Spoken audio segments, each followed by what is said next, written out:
नमस्कार दोस्तों, आज का हमारा विषय है क्या हमारा आहार एसिडिटी देने वाला है। निश्चित तौर पर आज के समय में बच्चों से लेकर बूढ़े तक जिस रोग के शिकार है वह रोग क्या है? एसिडिटी है। एसिडिटी में क्या होता है? हमारे द्वारा जीवनचर्या में की गई गलती की सजा हमको एसिडिटी के रूप में भुगतना पड़ती है। हम इस बात को इस उदाहरण से समझ सकते हैं कि हम किसी गाड़ी में जो पेट्रोल डालते हैं उसकी क्वालिटी का ध्यान रखते हैं, फिर पेट्रोल डालते हैं। कभी ऐसा करते हैं क्या कि पेट्रोल के स्थान पर हम घासलेट डाल रहे हैं? कभी नहीं। हम क्या करते हैं, अच्छी क्वालिटी के पेट्रोल गाड़ी में डालते हैं ताकि गाड़ी हमारा लंबे समय साथ दे। पर वहीं क्या होता है, आहार के संबंध में हम क्या करते हैं, कभी कुछ खा लिया, कभी कचौरी खा ली, कभी समोसे खा लिए, कभी बहुत सारी चाय पी ली और अनेक प्रकार के मसाले और इनका हम सेवन कर जाते हैं। इस वजह से क्या होता है, हम एसिडिटी के शिकार हो जाते हैं। आखिर हम एसिडिटी के शिकार क्यों हो जाते हैं? एसिडिटी का होना मतलब हमारे द्वारा आहार में की गई गलती। इस बात को हम एक उदाहरण के माध्यम से समझेंगे। अब जब हम मकान बनाते हैं तो क्या करते हैं, मकान बनाने के लिए सीमेंट लाते हैं। सीमेंट कौन सी होती है? मुर्दा सीमेंट होती है क्या? नहीं, सीमेंट होती है जिंदा, जिसमें जान हो, तभी जाकर मकान मजबूत बनता है और वह बरसों तक हमारा साथ देता है। वहीं हम क्या करते हैं, जिंदा शरीर के लिए, जिंदा शरीर उसकी जिंदा कोशिकाओं को कौन सा भोजन देते हैं आप? तला हुआ, पका हुआ और डीप फ्राई किया हुआ और न जाने कितने मसाले डालते हैं। अब आप बताइए, जिंदा कोशिका वाला जो शरीर है वह इस प्रकार का भोजन करके क्या स्वस्थ हो सकता है क्या? थोड़ा सोचना होगा कि हम अपनी गाड़ी के लिए अच्छा पेट्रोल, अपनी दीवार के लिए अच्छी सीमेंट और अपने शरीर के लिए कैसा भोजन कर रहे हैं। तो हमें इस बात का ध्यान रखना है कि हम ऐसा आहार ग्रहण करें जिससे कि हमारा शरीर एसिडिटी का शिकार न हो। अब प्रश्न पैदा होता है कि एसिडिटी के लक्षण क्या है? खट्टी डकारें आना, जी घबराना, शरीर में गर्मी लगना, सर दर्द होना, चर्म रोग होना, अनेक प्रकार के इसके लक्षण हैं। हर व्यक्ति में अलग अलग प्रकार से एसिडिटी के लक्षण प्रकट होते हैं।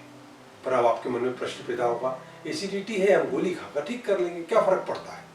इस बात को समझना होगा कि एसिडिटी एक रोग नहीं है। एसिडिटी ये हमको बताता है, एसिडिटी हमको क्या बताता है? एसिडिटी हमको बताता है कि आपका रक्त एसिडिक हो गया है। अब आप सोचिए, यदि आपका रक्त एसिडिक हो गया तो क्या हुआ? आपके पूरे सिस्टम को कौन सा ब्लड मिलेगा? एसिडिक ब्लड मिलेगा। और मिलना कौन सा चाहिए? Alkaline blood. अब इस बात को हम समझते हैं, यदि हमारा एसिडिक ब्लड होता है तो हमारे सिस्टम के ऑर्गन्स लगातार कमजोर होते हैं और लगातार कमजोर होने से क्या होता है, आगे चल के वे बीमार हो जाते हैं। तो हम बीमार हो जाते हैं तो क्या करते हैं, जब हम बीमार हो जाते हैं फ्रूट्स खाते हैं, है ना, थोड़ा परहेज करते हैं और डॉक्टर की दवाई लेते हैं।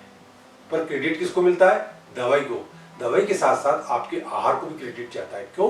कि उस समय आप दाल चावल, रोटी सब्जी, कचौरी और दूसरे प्रकार के नकारात्मक आहार का सेवन नहीं करते हैं।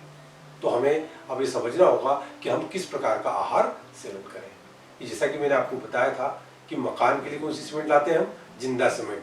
तो उसी प्रकार से अपने आहार में भी क्या लाएंगे? जिंदा भोजन।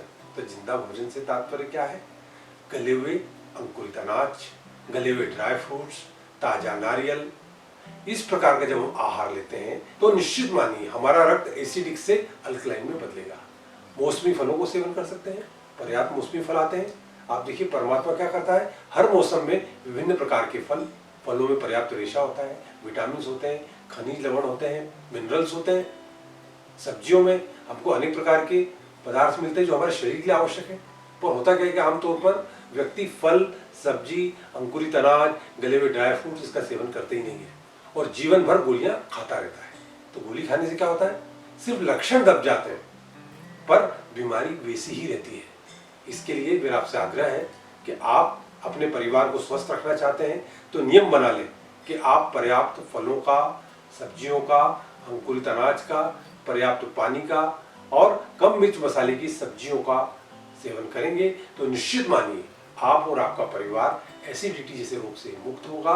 और एसिडिटी मतलब सर्दी से लेकर कैंसर रोग का कारण। तो आपसे आग्रह है कि अपने परिवार में जीवित भोजन का प्रयोग करना प्रारंभ कर दें और अपने परिवार को स्वस्थ बनाएं।